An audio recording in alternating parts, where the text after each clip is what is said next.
All right, so this is episode 1 of Letters from Senpai. Hell yeah. All right, so essentially our main focus on this episode is going to be about our reads and our watches into our first anime shows. First ever? Oh, man. First ever. Oh. First ever. Oh, okay, let's get it. Like, I'll start off. My first ever anime episode was definitely Trigun. Really? Yeah, Trigun. Yo, Trigun I love was my first anime. I love Trigun, thoroughly. This world is made of love and peace. That's exactly what I'm talking about. I think I restarted watching that a while ago. I need to finish that again. Didn't realize he was a fucking plant. He wasn't a plant. Oh wait, this is spoilers for Triguns. Okay, you know what? You get a spoiler warning for a show that's like for kids who are just now coming around. Okay, Trigun's been out for like 20 years. I'm pretty sure. When did Trigun? I'm gonna look up when Trigun came out. But go ahead. Where did you first see Trigun? Like, did you see it on a TV channel, or did you watch it on like Toonami? Yo, Tom and Tsunami. Was it when Tsunami was? It was Tsunami Cartoon Network. A couple episodes of like anime, and then it went to Adult Swim. Yeah, like right between the gist of Toonami and Adult Swim. I remember. So, what was your favorite? Like, what did you like from Trigun? What propelled you forward to keep watching? Oh, what did you see? It wasn't just the fact that it was Trigun. It was also the fact that like other shows besides Trigun were on afterwards. Like, hell, there was just all kinds of stuff. Like, well, what was it? You liked Gundam a lot. Was it Wing on then? Because I wasn't around when Wing was on. Wing was on Toonami. Wing came on Toonami, but definitely TV series started in 1998, it started April 1st, 1998, and ended September 30th, 1998. That show is 21 years old. Oh yeah. It's just like, all right. It's seen its days. So like, well, what was the first anime you seeked out to watch? Because like, there's accidentally stumbling upon it. And then there's searching it out, whether it's like a VHS tape or like a DVD or whatever. Like in your cousin's like man cave. What was it for you? For anime, like as in like when I first saw it, like when I first started watching anime. Yeah, like the one you started actively. Oh, like God, you wanted like I wanted to go watch One Piece, so I started watching One Piece. Or like when you saw your first show, it's like, okay, I'll look around and see what there is. Then you started going and seeking shows to watch instead of just like, okay, here's like episode 10 of Naruto on Toonami. I guess I'll watch this. I think the first ever like legitly like what got me like on the fringes of animation were freaking oh my god, what, I can't believe Describe it. Was it a show? Yeah, it was a show. It was in anime. Oh my god. What was it about? Speed Racer. Jesus. Speed Racer. Speed Racer. Oh, yeah. I have a Speed Racer cereal bowl I had to mail away in a contest, and what is it, Mach 5, right? Mm-hmm. It's a white Mach 5 cereal bowl. I think I still have it.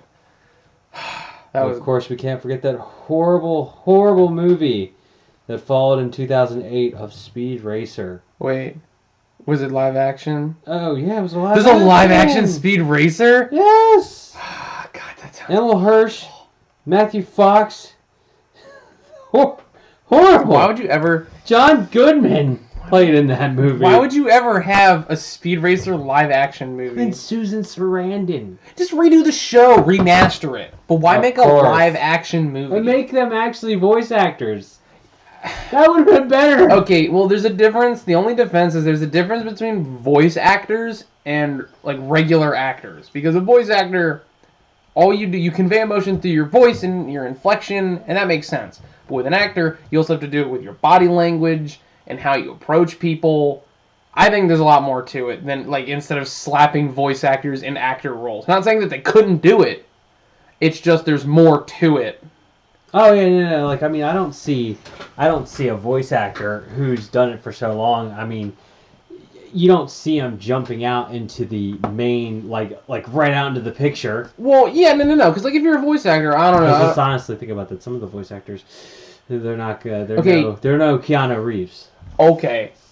Well, anyway, so I would say the first anime that I ever watched is I remember when Naruto was on its original run on Toonami, because well, maybe not original run, but it was on one of its runs on Toonami, and I'll remember it all the time. I had to beg my mom to let me stay up to 9:30. Toonami was every night, or was it Friday night? Toonami's show list. God, well, like when was that? When was this? I have no clue. When did you start watching Toonami? Oh my god, man, you can't give me that question. That's like what, 2000? 2009. 2009? 2009? Sure, we'll say 2009. 2009? 2009. But I would watch Naruto, and I finished Naruto. Well, I didn't finish Naruto. I picked up Naruto every so often. Then, oh my goodness, what was it? I watched, so me and my friends were over one night. This was back in middle school. Yeah. And this was like when Netflix first came out. So this was it was pretty cool to have Netflix. And this is when... Oh, wow, this is really weird. Like, what? 2009, they don't even have a show block. Because it was whatever. From 08 to, 9, 10, 11, about 12. From 8 to 12, there's about a good 3 years missing out of the block. That's weird. Although, I mean, how many people do you genuinely expect to categorize Toonami's old show lineup? And in all fairness, like, I get it if it's not there. Anyway, so it was... We were all huddled around a TV. It was me and my friend named Owen. And what had happened is we found, of course, a show called Queen's Blade. Oh, Queen's Blade. We were like 12. So we're like, big titty, we in. Okay. So we sit there, we binge watch all of Queen's Blade in one night. It's crazy. Me and my one friend were up till 4 in the morning. This is in that territory. This is like where no kid has gone before. 4 a.m., it's like you're in a different realm. So like essentially, it's just like you're hooked. You can't... you know what? An anime that did that for me was Gurren Lagann. I one night streamed all of Gurren Lagann. I'm trying to think of all the shows I've binged. All the shows I've like in one night. There's not that many because most of the shows that I like are at least like 12 episodes, and I just don't. You have to fight me to get me to sit down for like 6 hours and just straight watch something. Except One Piece. I watched One Piece for like 4 months straight. On all the time. Hell, I would fall asleep and be watching One Piece and wake up and be like, okay, next episode. But, what was it? I binge watched Fooly Cooly, but that was only 6 episodes, so I don't know, that's not as much of a feat as you would say. Because, Gurren Lagann was 24, I think? I feel like Gurren Lagann was 24 episodes. Gurren Lagann? Yeah. Gurren Lagann, I think, yeah, you're probably... I feel like it was 24, because they had way too much story to fit into 12 episodes. What was it? What else? And then, my first real anime that I loved was... No, actually 27. 27 really? Episodes of Gurren Lagann. That's a weird number, because usually the cutoff 12, maybe 13, 24, maybe 25, done. Oh, yeah. For like... No, I haven't ran into anything that is quintessentially the longest anime run, except for the main monsters such as One Piece, Naruto, Dragon Ball Z, Dragon Ball Super, all those which have a huge run. I don't... You forgot Fairy Tail. Fairy Tail 2 has a big run. Well, didn't Fairy Tail just end, actually? Black Clover is another one. That's a that's getting up there now. They're almost near 100 episodes on that show. That is very true. Yeah, there is a lot of running with these anime shows now. There's a lot of, and you never know when the actual next anime that's going to come out is going to be one of those big hitters. Oh, well, okay. A lot of people could call you on that and say My Hero Academia. Well, no. I'm saying that's shows that like shows that are out now, but you don't know like when shows Yeah, like, they're sure. talking about a show in the premise that is coming out. That's like shows like Fire Force.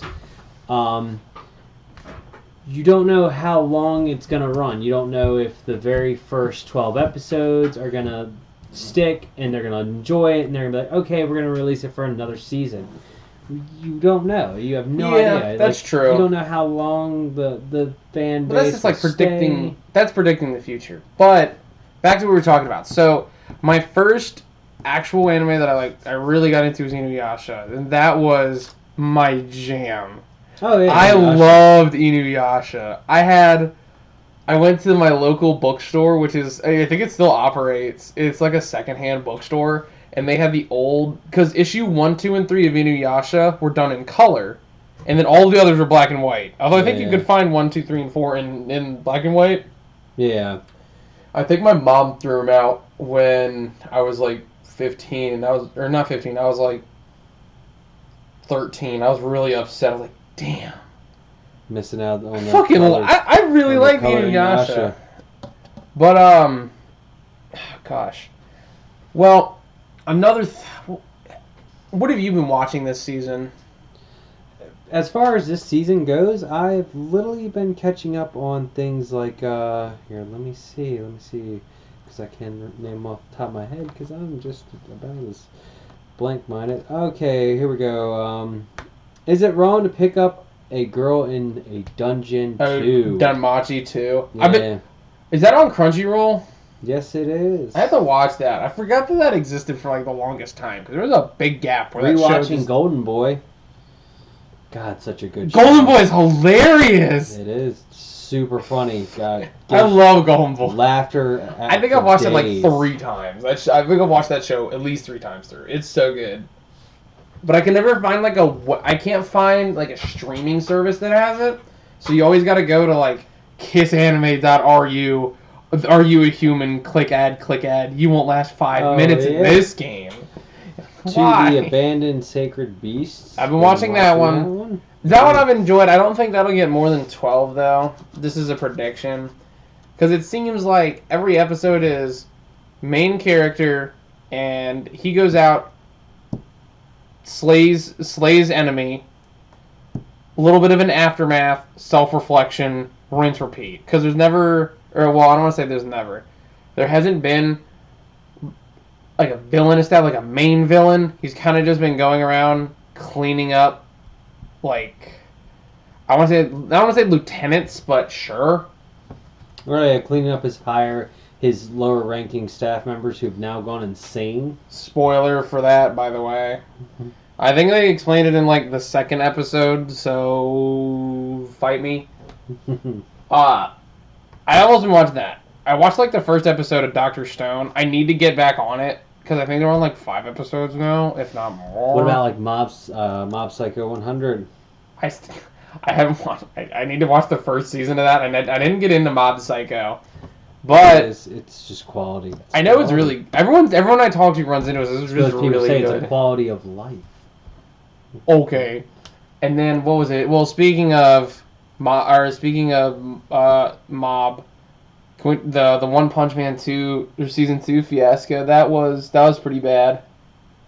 I don't want to say it was pretty bad, but spoilers for One Punch Man season 2. It's not that great because there's not a lot of Saitama doing stuff, which is kind of what the whole point of the 1st season was, and kind of the reason everybody reads and watches it. But I thought it was interesting because it gave a lot of light to the world of One Punch Man. They really talk about like the Hero Association that is established there. They talk about how like, there's these different tiers of heroes, and just because we're not S tier heroes who can't save the day and like stop Giga Monsters doesn't mean we're not heroes. And I'm like, that's a pretty good point. And I feel like that would be overshadowed if it's just Saitama beating the shit out of stuff.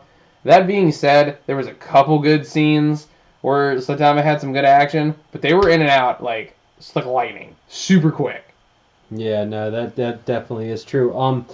Also another one is the Rising of the Shield Hero. Oh, I crushed that out. I love Shield Hero.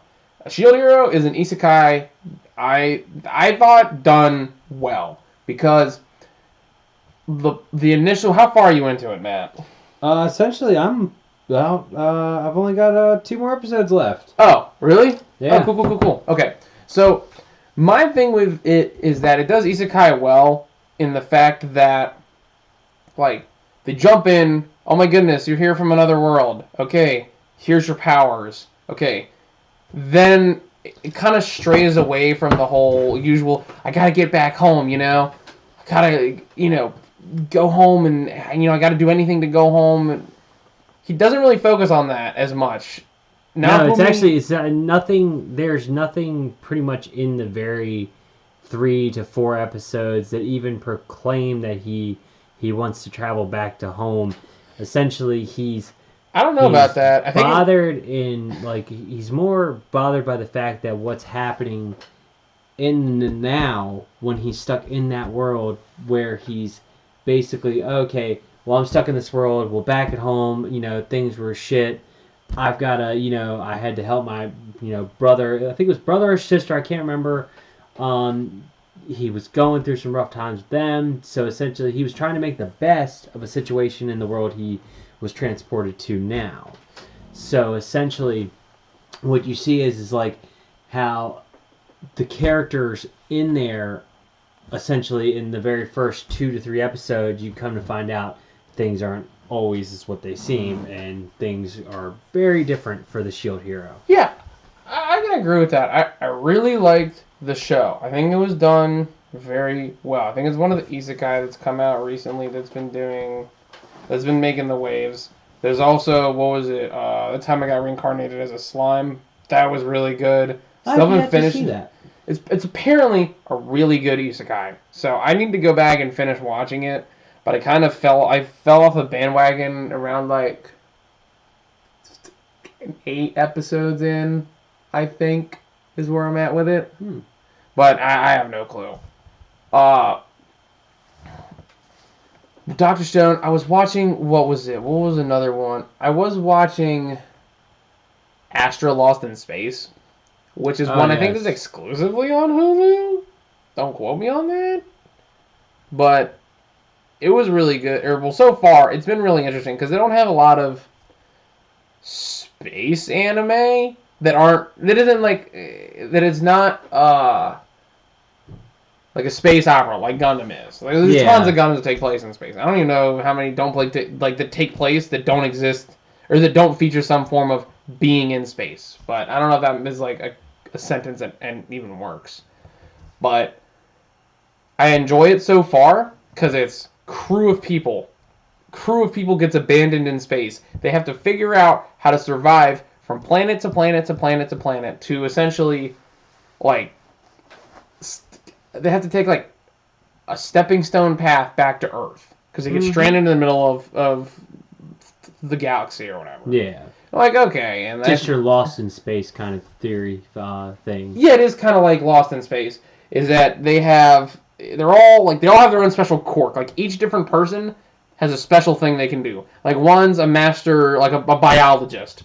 One is really athletic. Mm-hmm. One is your typical space crew. Well, I don't say typical space crew, but there's some weirder ones. Like, one, I think, is like the brooding, quiet one. And he, I think, is a good shot with a gun. And I'm like, well, okay. Marksman type. Yeah, I don't know if that's really a type, though. I don't know. But anyway, I've enjoyed that so far. What else? I gotta adjust the seat real quick. What have I been rewatching? I started rewatching Trigun. We talked about that a second ago. It takes a lot for me to rewatch a show. Like, I have to really, really like the show to rewatch it. So, this time around, I think one of the shows I can always rewatch, though, Black Lagoon. I love watching Black Lagoon. Like, constantly. That is definitely a show worthy of rewatching. Yeah, and I think they said the manga was picking up again soon. I think, like, in October of this year or something like that. So, fingers crossed on how that turns out. I think another anime that I want to definitely get to watch. I also seen the manga a couple times in the stores as of lately. Is Radiant. What's that about? Essentially, it's Seth dreams of being a great sorcerer. He wants to be powerful and defeat the nemesis, monsters that come down from the skies. But this eagerness constantly gets him into trouble. He can't seem to avoid angering the villagers, and even his guardian, Elm. I guess that's how Elm. How's it spelled? Elma. Elma. A-L-M-A? Elma. A-L-M-A. Yeah, Alma? I don't know.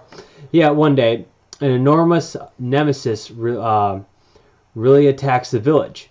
Determined to save the world, Seth embarks on a journey in search of the Radiant, the legendary lair of the nemesis, making new friends, fighting tough enemies, and confronting hardships. Seth Adventures begins. Okay, so from hearing that, what kind of Japanese name is Seth?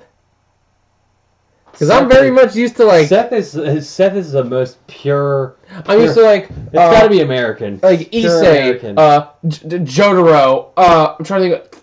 Inuyasha. Vash. I mean, Vash is a little bit more Western, but still.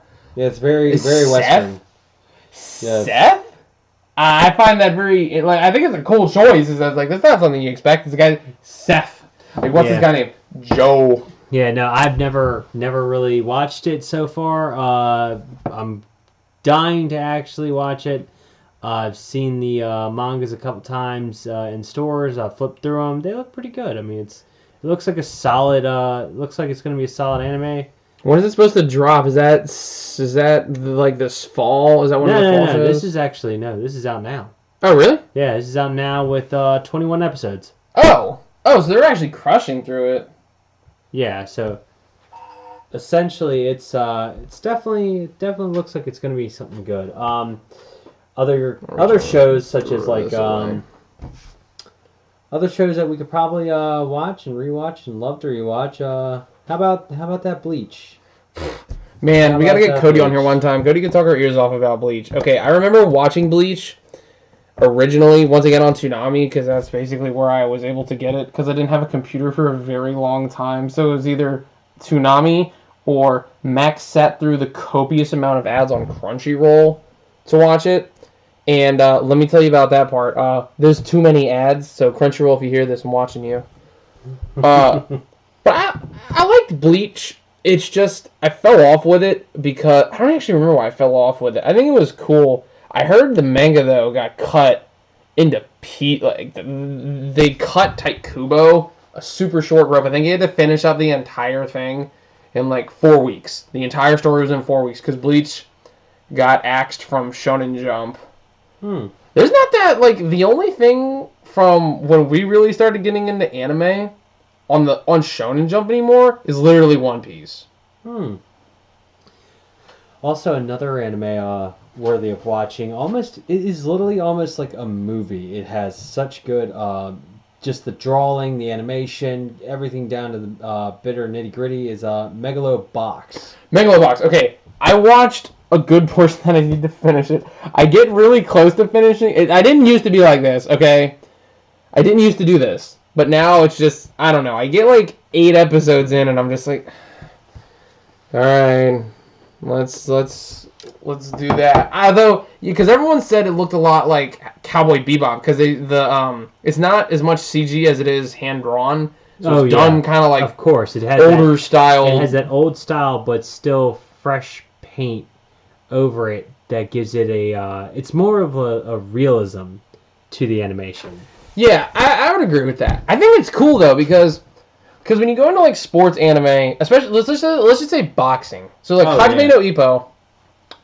And that's kind of all I can think of. But now that Megalobox is around, I've been like, okay, sports anime I haven't gotten into as much, but I started watching more. I was watching iShield 21 because I was like, okay, it's football. I know about football, so I can kind of relate to this.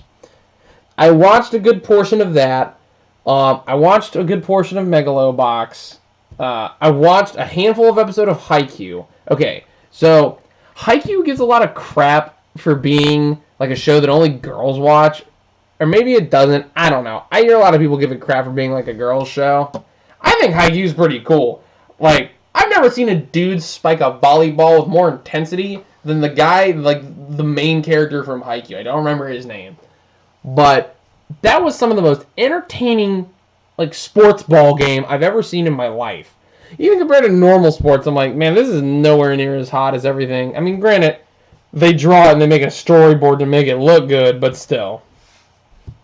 Oh, you know what's funny is I literally seriously thought in the back of my head, Haikyuu was literally, I thought it was soccer. You thought Haikyuu was soccer? I thought Haikyuu was soccer. I'm trying to think of this. Oh, it was I legitly thought Haikyuu was soccer. Prepare to be attacked by the I literally lost my mind and was... When you said that, and when you talked about a guy, and you said... right after you're talking about the guy hitting the ball, I was like, wait a minute. I thought it was soccer? Because they walked around in those uniforms. Yeah, it's almost like sports teams have uniforms. No. In the actual, like I thought they looked like soccer uniforms. Because, like, volleyball is maybe a shy closer to soccer uniforms.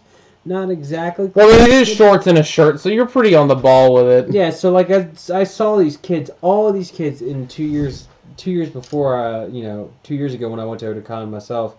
Otakon? Oh, yeah, I've been there, too. Yeah, no, it's literally like... yeah, we'll talk about that in a sec. It's legitly...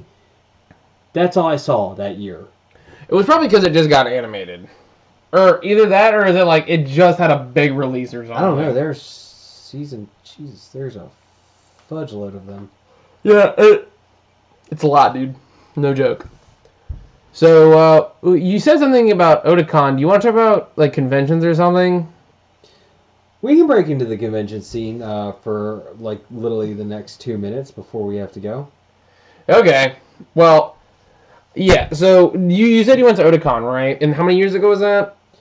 About 2 years. Two, almost 3. Good God. I've been going every year now for 3 years. Ever since it went for the DC Convention Center, because it used to be in the Baltimore Convention Center for a long time, and I think they just signed, like, I want to say, like, a 5-year contract with DC, or maybe 10 years, I'm not 100% sure. But Otakon is now, like, cemented in Washington. So how would you describe your experience there a couple of years ago? A couple years ago, Otakon, because it landed in DC, it was no longer in Baltimore, made the trip a lot shorter. Oh my God, that was fantastic. I hate driving to Baltimore. The downside was where our hotel was at. That was definitely a bit. It was a bit of a pain in the ass. Where's your hotel? It was like maybe 5 to 10 minutes away from DuPont Circle. Oh. Yeah, we were pretty far away. We were about like maybe 6, 7 blocks away from the convention center. Oh wow, that's pretty good. Yeah, so it was quite a hike. Yeah. The convention was brand new. That was actually when it first came to DC. Yeah, 2017. It was pretty much one of the most weirdest Otakons I've ever been to, because. Have you been to them? Did you go to them while they were in Baltimore as well? Yes, I was there. I think I was there 2 years almost in a row. 2 years separated, but no, it was definitely Otakon is definitely it's a showstopper. It's definitely worth taking your time to go to, and definitely check out all the new and exciting anime that comes out and just everything that we look forward to it. Well, you said it was weird. Like, what were you? Did something go on that year? No, there was very little stuff going on that year because it was first. It was there in DC for the first time. So the vendor's lot was very slim to almost none. Really? The artist alley was kind of. It was big. Everything was very big. Like, there was a lot of stuff. Yeah, DC has a lot of space. Because I've been to the Baltimore Convention Center for other cons, but I think DC is bigger. Oh, no, DC is bigger because I was at the DC Auto Show. Oh, yeah? I think as of this year. Yeah, no, I went to the DC Auto Show this year, and it was massive. Massive. to house all them cars and have all those actual tryouts of the vehicles and everything. Huh. Okay. I went this year, and this year I had just started reading about it, the open forum that Otacorp posted, and it allows people to give them feedback. And there was a lot of problems that were addressed that I guess I never pick up on because I don't really look for. Issues was apparently there was a workers' strike on one of the days outside of the convention center because I don't know whether it's the security people who do the bag checks at the convention center or whether it's food workers, but apparently there was a strike there, and a lot of people I was reading were more along the lines of, I don't want to pay $12 for a hamburger if I know the person who has to make it is getting like shafted. I'm like, okay, that's fair. Granted, I bought one thing of con food, which I didn't eat. I ate I would eat in the morning, go the whole day, and then I'd eat. I skip lunch. I would skip lunch every day of the con because I was too busy goofing off. But I ordered, I got like a cheesesteak, and I'm like, it was about as what you'd expect out of a convention cheesesteak. It was pretty mediocre at best, but it was edible, so I'm in. Another big problem they brought up was that the dealer's room was pretty light for the industry side of it. So like Crunchyroll didn't show up this year. Funimation I don't think showed up, or no, Funimation I think showed up. There was Aniplex I don't think showed up, or they might have. There was a couple of them. One of the big ones was Bluefin, which I don't know if you know is they're the distributor of the Gundam kits, or the Gunpla I think is what it's called. Yeah. And I have a buddy who specifically goes to Otakon just so he can enter in the competition they host there for it. And according to, I think, I saw it on Twitter or something, that Bluefin pulled out of Otakon 2 weeks before the convention. So, like, 2 weeks before, everyone's tickets, if you had your badge mailed to them, already mailed to them. So if you were going there, like, straight just to enter this competition, you're just SOL. And my buddy was like, if they're not there next year, I'm not going. Because his main reason is to enter this competition. Because he likes doing Gundams. That's his hobby. Yeah. So, I can understand that. But the plus side, I would say, to not having as many industry booths is you have a lot of weirder small booths that just normal people run. Because you get to see some stuff you may have never seen before. Oh, of course. I mean, there's that's the thing. Like, with anime conventions, they give you the opportunity and the goal to see things that you might not see in stores, like such stores in our general area, which would be like Third Eye or, Borders. God, it's Barnes and Noble. Borders has been out of town for a while. Borders been out forever, so it's Barnes and Nobles. So things like Barnes and Nobles and Third Eye, where you normally get your manga or your comic books or anything. Or Amazon. Admittedly, a lot of people are just like, add to cart, buy. More or less, if you wanted to walk in person to pick something up, these places wouldn't have it. Whereas in like places like Otakon or Anime Expo, these places have the things that you normally don't see on at the stores. They're just rarities. So essentially, they do, you have the opportunity to come in for 4 days at this anime convention and just buy the things that you never get to buy. And that's the cool part. So I can understand it because I've never been in industry. Like, I don't go to the Crunchyroll booth and buy the figures from them. And I get they have exclusives, but generally, like, the shows I like, they don't sell current like statues for, or the companies that make them don't have like exclusive rights or exclusive deals with Funimation or Crunchyroll to distribute through them or something like that. I don't buy Blu-rays. I know I should to support the creators. I feel kind of bad about it, but I don't. Oh, it's nothing to feel bad about. I mean, we're watching the shows. Majority of the shows, I'm pretty sure, are backed by some type of value to the stream. How many people stream. I'm pretty sure they get a actual like rundown amount. That might be something to investigate for a later episode. Oh yeah. But the other one, apparently, this is pretty bad. The cosplayers around, all like mainly female cosplayers, harassed by homeless people constantly. like they're being sexually harassed by them around the convention center. Now, I don't know what time of day this was, or whether this was at night, because the panels can kind of drag on. One night, I think, they have a rave at Otakon that goes on until about 2 o'clock in the morning. So you're getting out of there at like 2:15, 2:20, because you got to go wander out of there and then wander back to your hotel room, wherever that is. Oh, yeah. And so they got, apparently... No, definitely not something that anybody would go alone. From going, I've been to Otakon 2 to 3 years, I think, in Baltimore, and then a fourth year in DC. To anybody who goes out to like the raves and everything late at night, that's something you don't do by yourself. True. Buddy system is like super important buddy at conventions. System is key because like that's the one thing you don't want to get stuck in a situation where you might. Yeah. So another thing that went down at Otakon was they talked a lot about bag checking and allowing food into the convention center. And they said the policy or the checking was very it was very lenient and very strict at some points.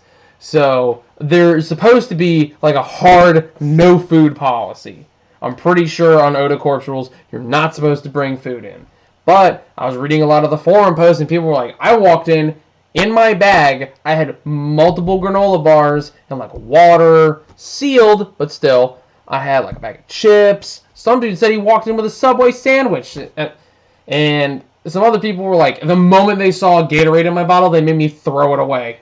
Everything, all the food. And I was like, you pay $100, maybe $95, I think $85 if you buy it in like December, it's $85. Oh, okay. But you still pay one of the highest convention, like the ticket itself, I'm pretty sure is one of the highest in the U.S. to get a ticket to.